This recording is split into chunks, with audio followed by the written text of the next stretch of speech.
예, 안녕하세요. H2O 한국지사에서 영업총괄을 맡고 있는 유효종입니다. 오늘 발표를 드릴 내용은 AutoML을 왜 써야 할까요? 라는 주제로 여러분께 발표를 드리고자 합니다. 작년 이맘때쯤에는 제가 아마 저희 H2O의 그 엔드투엔드 솔루션 H2O AI 클라우드에 대해서 설명을 드렸고요. 오늘은 특히 기업에서 많은 분석 과제들을 수행을 하는데 그 중에서도 AutoML을 써서 각 기업들이 가질 수 있는 이점들, 그래서 왜 굳이 AutoML을 써야 하는지 이런 부분에 대해서 설명을 드리고자 합니다. 앤드류 엔지라는 사람은 굉장히 유명한 사람이니까 여러분들 다 잘 아실 거라고 생각을 합니다. 저희 그 콜세라에서 딥러닝에 대한 그 수업들 다 이분이 다 많이 하시는 걸로 아마 알고 계실 텐데요. 이분이 했던 얘기 중에 전기를 빗대어서 AI가 앞으로는 정말 어디에든 다 쓰일 거고 이것이 변화시키지 않을 산업이 아마 없을 것이다 라는 얘기들을 이제 했었습니다. 실제로 최근에 앤드류 엔지가 테드에 나와서 아마 4월 언제였더라? 10며칠인가? 나와서 했던 얘기가 있는데요. AI의 실제 그 비저너리, 앞으로의 장래에 대해서 얘기를 했던 것들이 있습니다. 보면 모든 기업들은 AI에 굉장히 많은 투자를 하고 그걸로서 비즈니스 밸류를 느끼기 위해서 하고 있으나 그 극심한 빈부 차이가 분명히 발생할 거라는 것을 이야기했고요. 또 그것을 해소하기 위해서는 과연 어떤 것들을 해야 되는지에 대해서도 언급한 적이 있는데요. 아마 오늘 제가 설명을 드린 내용들도 그런 것과 조금 연관이 있다라고 보시면 될 것 같습니다. 아마 많은 기업들이 이런 AI 프로젝트들을 많이 하고 계실 겁니다. 분석 과제들을 굉장히 많이 진행하실 거라 생각이 되는데요. 화면에 보시는 것처럼 굉장히 많은 프로젝트를 하고 있음에도 불구하고 그 ROI가 굉장히 낮은 수준이다. 이제 화면에 보시는 것처럼 1.3%의 ROI라고 얘기할 수 있는데요. 거의 이 정도면 성공한다는 것 자체가 거의 정말 복권에 당첨될 정도의 확률일 정도로 엄청 낮은 숫자를 볼 수 있는데요. 그렇다면 왜 이렇게 ROI가 낮은 건지를 한번 보면 실제 비즈니스에서 문제의 정의가 올바로 되어 있지 않다라는 것이 첫 번째 이유고요. 두 번째, 세 번째는 이제 모델이 충분히 정확하지 않다라던가 혹은 이런 모델들이 설명할 수 없었기 때문에 잘 예측을 했다 하더라도 설명을 잘 할 수 없기 때문에 실제로 서비스를 가능하지 않았던 이유들, 이런 것들을 얘기하고 있는데요. 첫 번째 이유인 비즈니스의 정의를 한번 얘기를 해보면 아마 비즈니스 유저들과 분석가들 간이 이제 서로 간의 커뮤니케이션이 부족해서 생기는 이유들도 있을 거고요. 혹은 기술에 대해서 잘 밟지 않은 비즈니스 유저들이 이제 이런 것들을 직접 적용하기 어려운 이제 여러 가지 이유들이 있다라고 이제 생각이 됩니다. 그리고 이제 마지막으로는 실제로 이렇게 모델을 잘 만들었다 하더라도 얘네들을 배포하거나 이런 밑단의 서비스 단계에서의 어려움이 좀 있는 이런 것들도 이유라고 이제 저희가 이제 보고 있습니다. 이제 많은 기업들이 디지털 트랜스포메이션의 큰 주제 중에 하나로 AI를 꼽고 있습니다. 그래서 이 AI 트랜스포메이션의 단계를 보면 저희는 5단계로 보고 있는데요. 이제 문제를 정의하는 것부터 시작해서 실험을 하고 뭐 테스트를 해보고 파일럿을 통해서 실제로 적용하고 그 다음에 이것을 통해서 혁신을 하는 이런 단계로 볼 수 있는데 굉장히 많이 시도를 하고 있음에도 불구하고 아직도 많은 퍼센티지의 조직과 기업들이 88% 정도 수준으로 아직도 파일럿 단계에 머물고 있다라는 것을 알 수가 있습니다. 근데 앞에 제가 잠깐 얘기를 드렸지만 실제로 실험이 아니라 혁신에 가서 비즈니스 밸류를 느끼고 있는 고객들도 굉장히 많다라는 거죠. 아마 이러한 현상들은 앞으로도 양극화가 점점 심해질 거라고 저희는 보고 있습니다. 그렇다면 이런 현상들은 왜 생기는 걸까요? 단순히 기업이 투자할 수 있는 돈이 많기 때문에 혁신의 단계에 빨리 다가갈 수 있는 것인지 아니면 어떤 이유들인지 조금 더 살펴보도록 하겠습니다. 화면에 보시는 그래프를 보면 기업이 시간과 돈을 들이는 데 비해서 기업이 이 가치를 창출하는 데는 이 어떤 리니어한 그래프보다는 화면에 보신 것 같이 좀 많은 투자를 해야지만 실제로 그 가치를 만들어낼 수 있는 데까지 도달할 수 있습니다. 그래서 이제 보통 기업에서 하는 여러 가지 것들을 봤을 때 사람을 고용하고 많은 프로젝트를 시도를 해보고 그 와중에도 실제 가능한 것들을 찾아내고 하는 와중에도 굉장히 많은 시간과 돈이 투자가 됩니다. 여기까지의 단계는 사실 기업에서 어떤 비즈니스를 위한 가치 창출을 하기에는 좀 이른 단계라고 할 수 있는데요. 근데 그럼에도 불구하고 이렇게까지 많은 투자를 했는데 실제로 비즈니스의 밸류를 창출하지 못하고 끝나는 일들도 굉장히 많이 발생합니다. 가장 처음에 말씀드린 그 ROI와도 이제 굉장히 밀접한 부분이고요. 자, 그렇다면 기업들은 그렇게 사람과 또 시간, 돈을 들여가지고 이렇게 투자를 해서 결과를 내기 어려운 데까지 도달하는 많은 시간을 들이는 것이 과연 적절한 것이냐? 라는데 한번 물음표를 던져야 될 필요가 있습니다. 그래서 이제 저희가 얘기 드리는 부분은 어떤 것이냐? 모든 기업이 모든 그 인력을 다 고용하고 모든 데이터 사이언티스트를 고용하고 그런 것들을 다 할 수는 없기 때문에 자, 그렇다면 어떤 식으로 인공지능을 이용해서 AI를 이용해서 비즈니스 밸류 창출할 것이냐? 그럴 때 어떤 벤더들이 어떤 솔루션들이 과연 좋은 가치를 줄 수 있을 것이냐?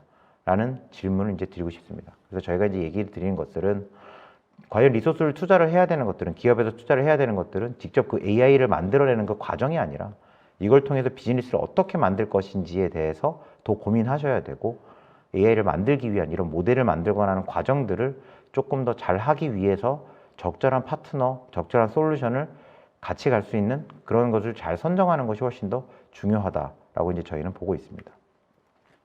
자, 그렇다면 앞에 얘기 드린 것처럼 이런 배경적인 우리가 뭐 AI를 실제로 비즈니스에 도입을 할 때 왜 이런 일들이 벌어지고 왜 문제가 되는지에 대해서 얘기를 했다면은 그럼 오토ML은 그러면은 왜 우리가 꼭 써야만 하는지에 대한 부분들을 얘기를 드리고자 합니다.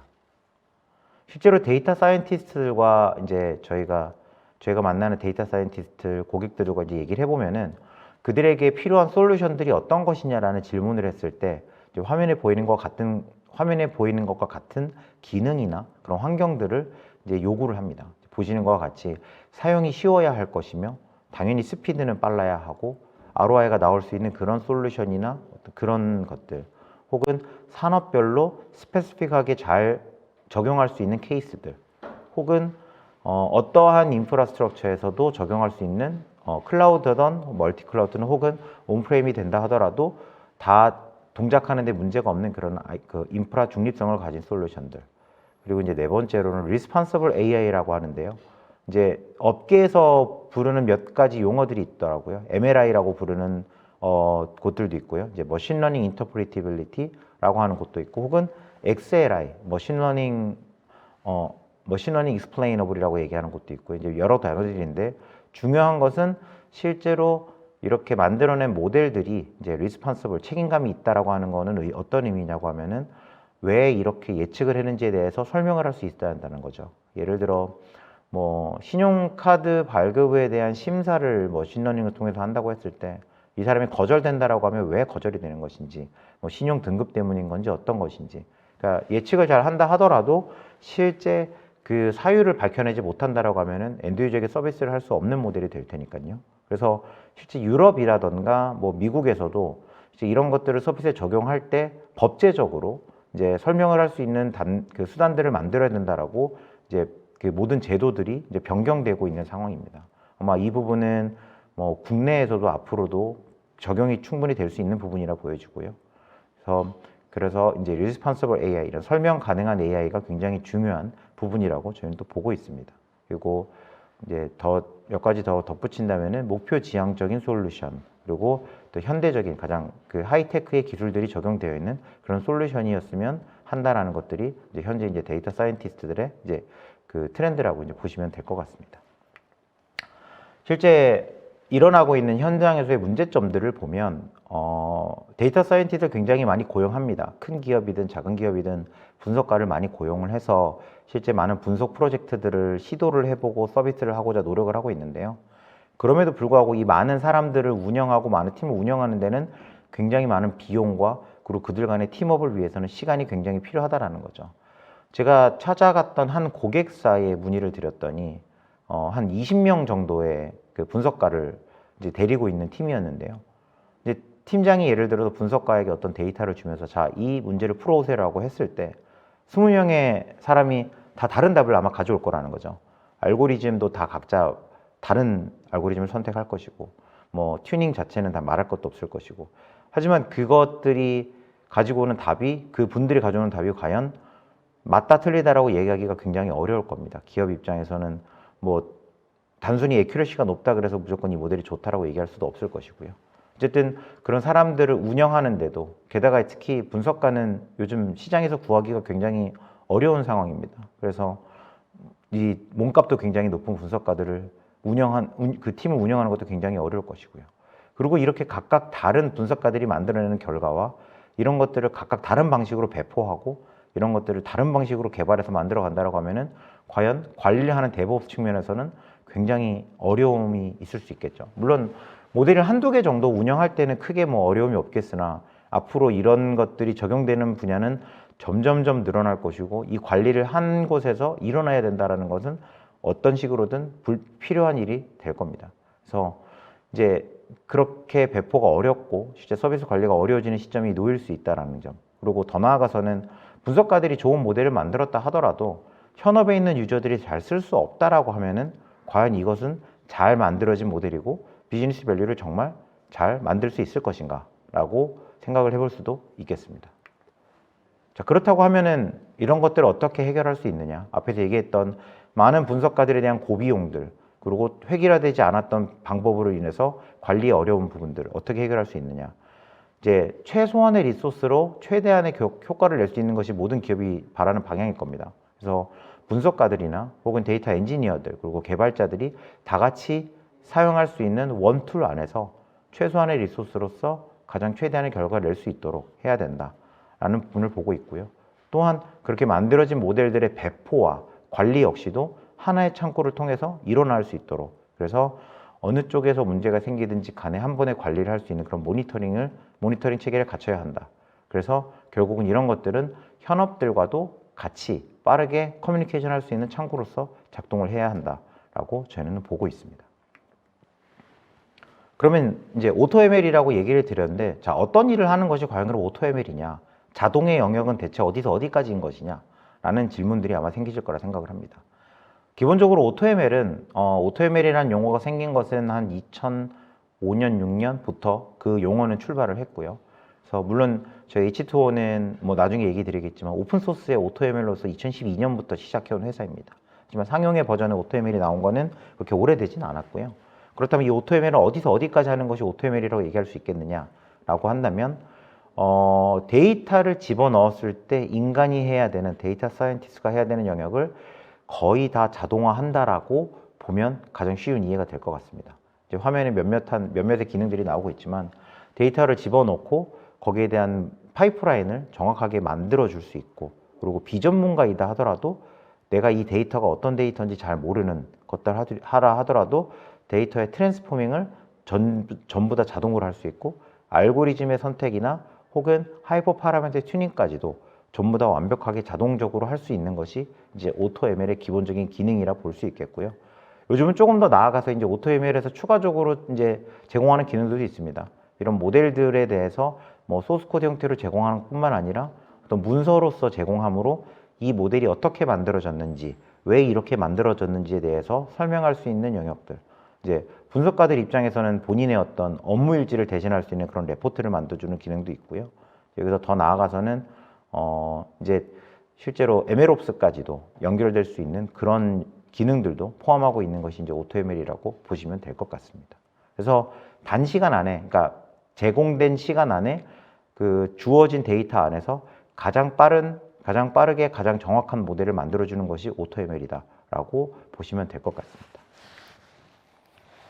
그래서 조금 이 핵심 요구 기능들에 대해서 더 얘기를 드리면 뭐 데이터의 시각화라던가 이런 데이터의 기본적인 전처리 부분 그리고 피처를 선택하고 이런 피처를 자동적으로 파생 변수를 만들어내는 것들이 이제 이 앞단의 영역에 해당이 되고요. 그다음에 실제 이 모델링들은 지금 이제 이 AutoML에서 만들어내는 모델의 영역이 굉장히 넓어졌습니다. 그래서 요즘은 뭐 시계열 분석이라던가 뭐 아노말리 디텍션은 당연하고요. 그리고 제일 중요한 부분들이 이 튜닝들, 이제 사람이 모델을 만들게 될 경우에 이 모델을 최적화하기 위해서 많은 시간을 튜닝에 들이게 되는데요. 이 튜닝도 자동으로 할 뿐만 아니라 또 역시 사람이 모델을 만들 때 빠지기 쉬운 함정 중에 하나가 이제 과적합이라고 오버피팅이라고 저희가 많이들 얘기하고 있습니다. 이제 데이터를 잘 아는 데이터 사이언티스트가 모델을 만들 때 당연히 그 애큐러시가 높은 모델을 만들게 되는데요. 실제로 이게 서비스를 했을 때 그 애큐러시가 떨어지게 되면은 얘는 서비스 가능한 모델이라고 보기 굉장히 어려울 수 있습니다. 그래서 이런 과적합을 사람이 하기 쉬운 과적합에 대한 실수를 하지 않도록 그걸 방지하기 위한 기능들도 오토ML에서 전부 다 들어가 있고요. 아까 얘기 드린 대로 이 모델에 대한 설명까지도 전부 다 가지고 있습니다.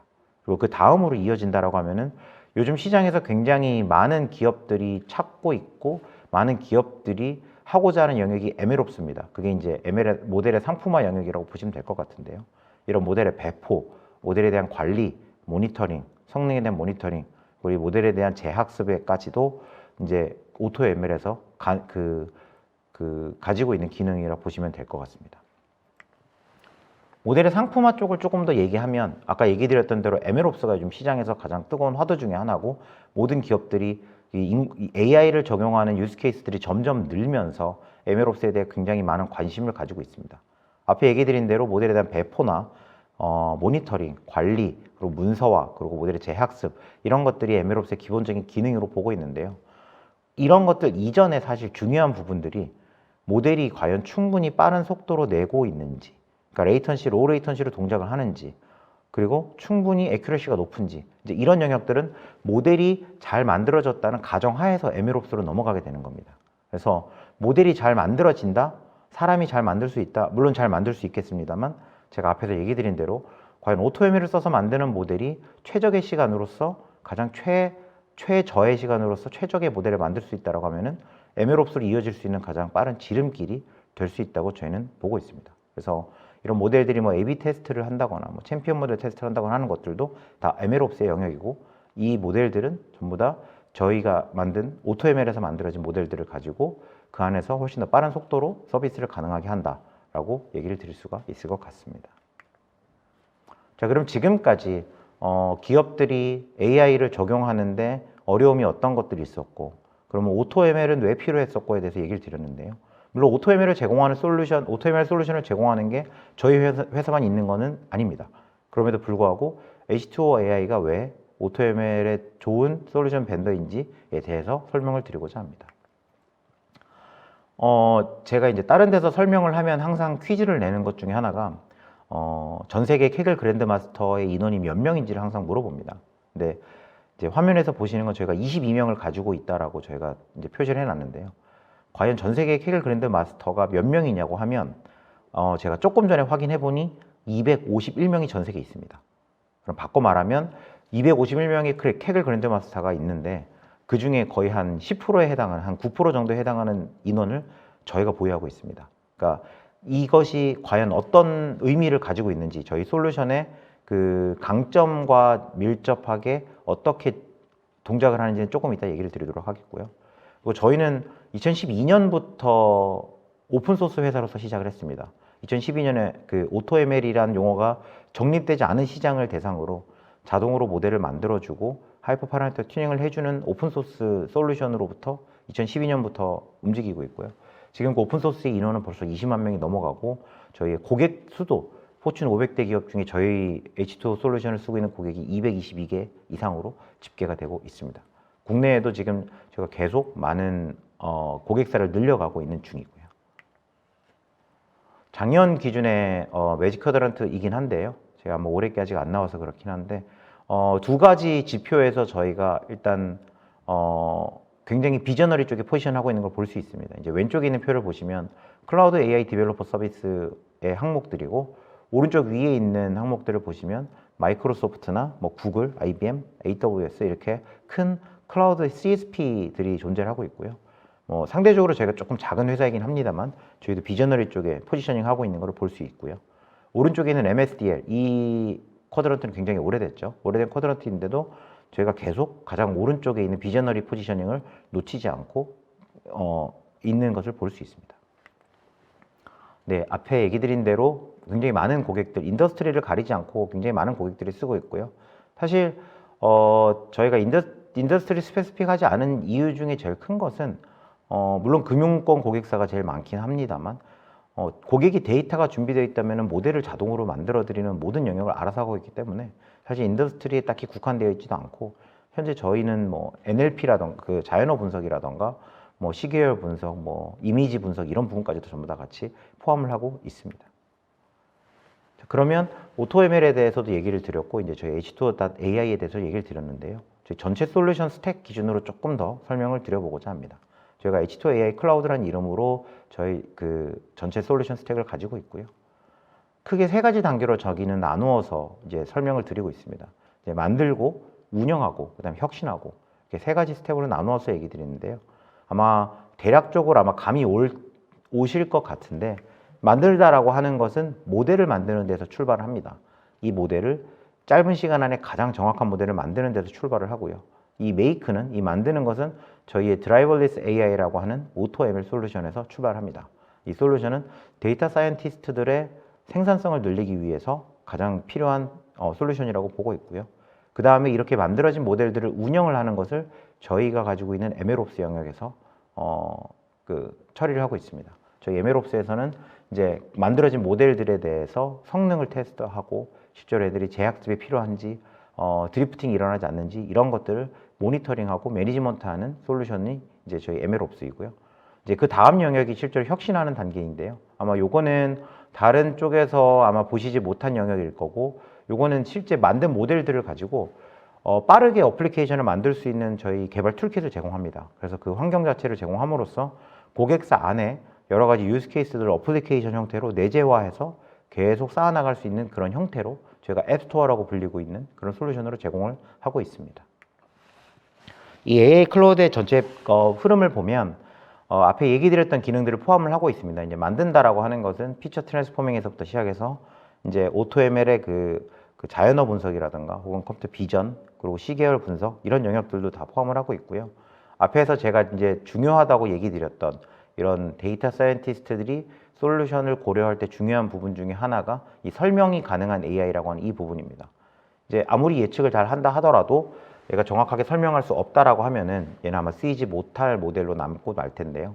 이제 저희 AutoML에서는 이 만들다고 하는 AutoML에서는 저희가 만든 모델에 대해서 이제 각각의 설명을 다 가지고 포함을 하고 있습니다. 그래서 어떠한 변수의 중요도로 얘가 이제 하게 됐는지 혹은 트리 구조로도 설명을 해드리고 있고요. 그 다음에 이렇게 만들어진 모델들은 로우 코드나 혹은 노 코드 형태. 이제 앞으로의 개발들은 이제 계속 이런 형태의 것들이 계속 나오고 있는데요. 구글에서 얼마 전에 발표했던 애플릿이었나 이제 그런 것 같은 이제 로우 코드나 노 코드 형태의 개발들이 계속 시장에서 요구될 것이고 아마 다양하게 쓰일 것이라고 저희는 보고 있습니다. 그래서 만든 모델들, AutoML을 통해서 만든 모델들을 가지고 쉽게 앱으로 개발할 수 있는 그런 것들도 같이 제공을 하고 있고요. 그 이후에 이제 오퍼레이트, 이제 운영을 할 수 있는 MLOps 영역과 그 뒤에 앱스토어를 통해서 만들어진 모델들 그리고 그 모델들을 가지고 만들어진 어플리케이션들을 관리하고 통합할 수 있는 앱스토어 이런 혁신의 세 가지 단계로 나누어서 이제 전체 그 AI의 아이디어의 출발에서부터 실제로 비즈니스에 주는 임팩트까지를 전체를 관할하는 엔드투엔드 솔루션으로 볼 수 있습니다. 조금 쉽게 그림을 그려보면 가운데 빨간 네모가 이제 AutoML의 영역이라 보시면 될 것 같고요. 그 AutoML 영역에서 MLOps 그리고 사용자와 학습 인스턴스를 관리하기 위한 스팀 그리고 그 웨이브라고 불리는 저희 개발 툴킷을 제공함으로써 이제 오른쪽 아래 보이는 앱스토어 형태로 이제 서비스를 하고 있습니다. 앞에 이제 만드는 AutoML의 영역에 대해서 설명을 드렸고요. 이제 크게 보면 이제 네 가지 피처 트랜스포밍 분석가들이 초급 분석가들이 조금 약하거나 혹은 분석가가 아닌 현업의 유저들이 쓸 수 있도록 데이터의 트랜스포밍 사실 이 전처리에서 굉장히 많은 시간을 드리곤 합니다. 이 모델을 만드는데 거의 한 70~80%의 시간을 전처리에서 굉장히 많이 드리고 전처리를 어떻게 잘 하느냐가 모델의 성능과 과연 직결돼 있다라고 얘기해도 과언이 아닐 텐데요.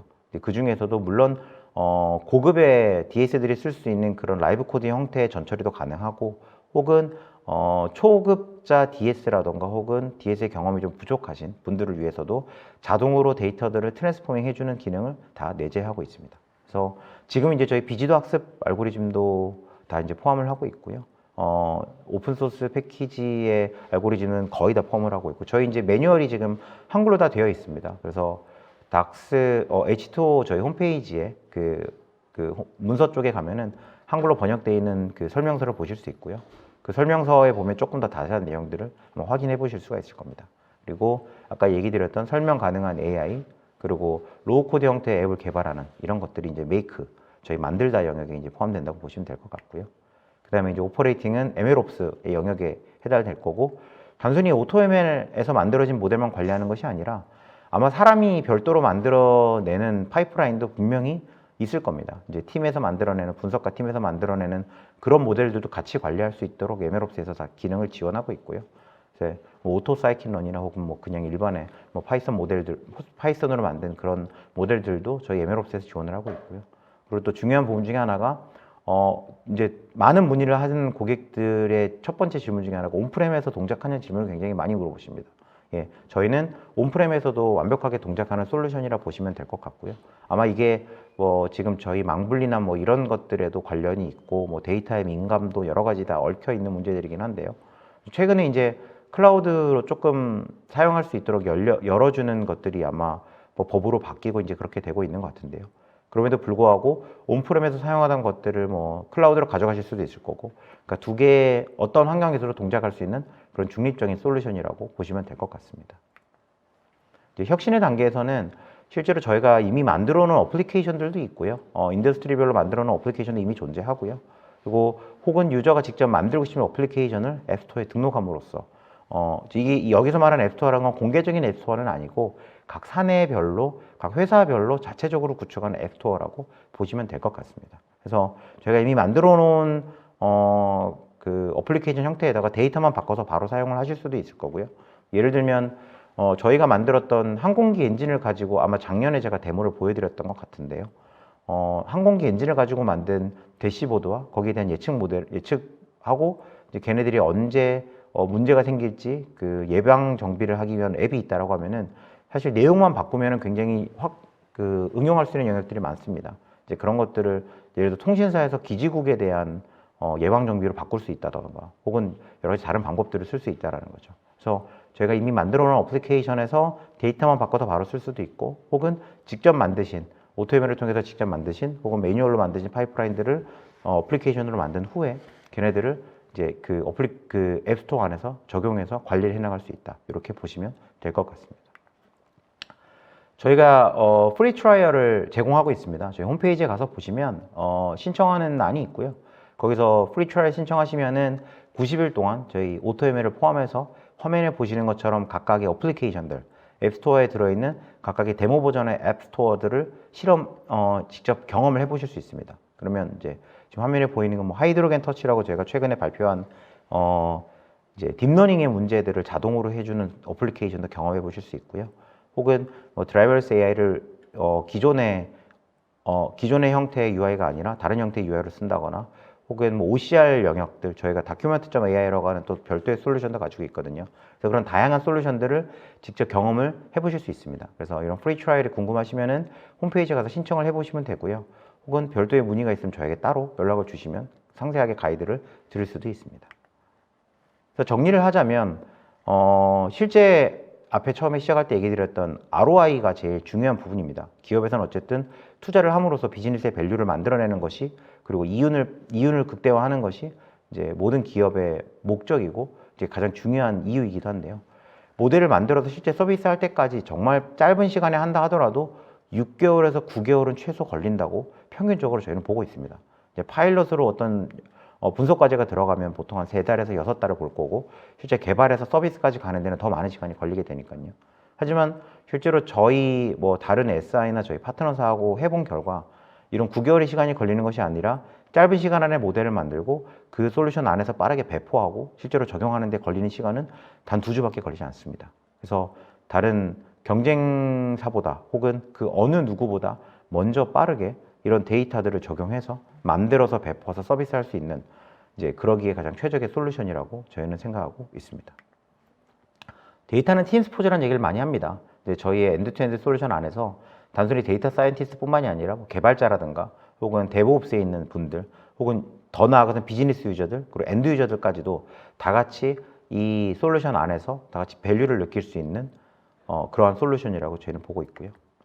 마지막으로 정리를 하면은 결국 이제 이런 솔루션들을 통해서 이제 분석가와 현업의 유저들이 생산성을 증대할 수 있다. 속도의 측면이나 정확도의 측면, 그리고 설명을 해주는 부분에서 그 정확도의 그 믿음을 줄 수 있는 그리고 확장, 그 수평적, 수직적 확장이 가능하고 어떠한 인프라스트럭처에서도 동작할 수 있는 플렉시빌리티까지. 그래서 이런 것들을 다 제공함으로써 이제 기업의 생산성을 제공하고 더 이상의 그 이상의 비즈니스 밸류를 빠르게 가져올 수 있다고 이제 저희는 보고 있습니다. 네, 오늘 준비한 내용은 여기까지고요. 혹시나 궁금한 내용이 있으시면 편하게 메일이나 연락을 주시면 될 것 같습니다. 감사합니다.